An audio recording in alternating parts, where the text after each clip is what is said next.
4 ពាក្យជាភាសាកូរ៉េដែលគួរចេះពេលជិះយន្តហោះពេលជិះយន្តហោះសម្រាប់ពាក្យឡើងជិះគឺប្រើពាក្យថាប់សឹងថាប់សឹងថាប់សឹងឡើងជិះហើយសម្រាប់ច្រកគេដែលយើងត្រូវឡើងជិះយន្តហោះហ្នឹងជាភាសាកូរ៉េគឺគេហៅថាប់សឹងគូថាប់សឹងគូថាប់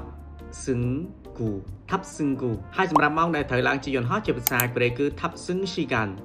ថាប់សឹងស៊ីកានថាប់សឹងស៊ី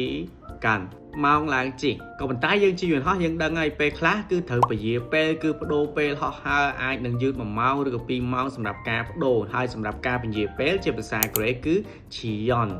ឈីយ៉នឈីយ៉នដូច្នេះយន្តហោះសម្រាប់ការឡើងជិះគឺយើងប្រើពាក្យថាប់សឹង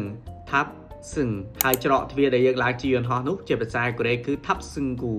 ថាប់សឹងគូហើយសម្រាប់ម៉ោងដែលយើងឡើងជិះយន្តហោះហ្នឹងគឺថាប់សឹងស៊ីកានថាប់សឹងស៊ីកានហើយបើជើងហោះហើរនោះពជាពេលជាភាសាកូរ៉េគឺឈីយ៉នឈីយ៉នបើជនជាកូរ៉េសួរថាអាជីកមរ៉ូសពេលកំពុងធ្វើការតើប្រយោគនេះមានន័យយ៉ាងម៉េចប្រយោគអាជីកមរ៉ូសយោគឺយើងប្រើវាជាសំណួរក៏បានជាចម្លើយក៏បានដែរអាជីកមរ៉ូសយោនៅពេលធ្វើការបើសិនជាគេសួរយើងថាអាជីកមរ៉ូសអាជីកមរ៉ូសប្រយោគសំណួរនេះគឺយើងអាចប្រើនៅពេលដែលយើងចង់សួរទៅកាន់នរណាម្នាក់ថាអ្វីដែលគេកំពុងតែធ្វើនឹងនៅយូរទៀតទេឬក៏ត្រូវចំណាយពេលធ្វើយូរទៀតទេអញ្ចឹងនៅពេលហ្នឹងជនជាតិកូរ៉េប្រើប្រយោគនេះឯងដើម្បីសួរអាជីកមរ៉ូសយោហើយប្រយោគមួយនេះផងដែរក៏យើងអាចនឹងប្រើវាជាចម្លើយដើម្បីនិយាយទៅប្រាប់គេថាអ្វីដែលយើងកំពុងតែធ្វើហ្នឹងការងារដែលយើងកំពុងតែធ្វើហ្នឹងគឺវាអត់ទាន់ហើយទេនៅយូរទៀតបានហើយយើងត្រូវធ្វើយូរទៀតអញ្ចឹងគឺយើងប្រើប្រយោគនេះដូចគ្នាយើងអាចនឹងនិយាយថាអាជីកមរ៉ូសយោអាជីកមរ៉ូសយោគឺមានន័យថានៅយូរទៀតអញ្ចឹងបើជនជាតិកូរ៉េសួរយើងថាអាជីកមរ៉ូសគឺមានន័យថានៅយូរទៀតទេហើយបើសិនជាយើងត្រូវធ្វើយូរទៀតគឺយើងអាចនឹងឆ្លើយថាអាជីកមរ៉ូសយោអាជីកមរ៉ូស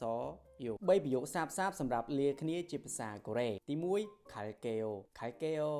갈게요នៅពេលដែលយើងចង់ប្រាប់គេថាទៅហើយអញ្ចឹងយើងអាចនឹងប្រើប្រយោគនេះបាន 갈게요 갈게요ប្រយោគទី2 들어가요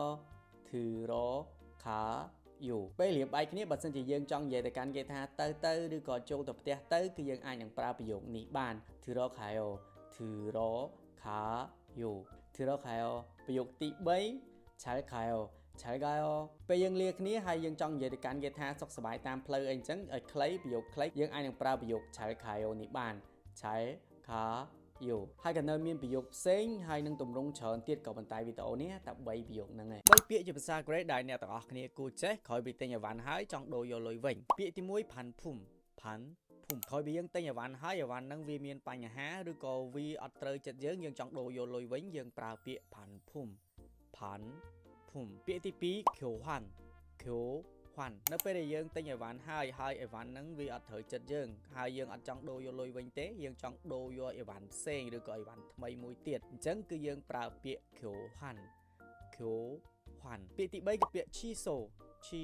សូនៅពេលដែលយើងទិញអីវ៉ាន់ឬក៏ទិញសំបុត្រយើងអត់តាន់បានអីវ៉ាន់ហ្នឹងឬក៏យើងអត់តាន់ប្រើសំបុត្រហ្នឹងអត់តាន់ដល់ពេលប្រើយើងចង់លុបការទិញហ្នឹងចោលដើម្បីយកលុយវិញគឺយើងប្រើពាក្យឈីសូ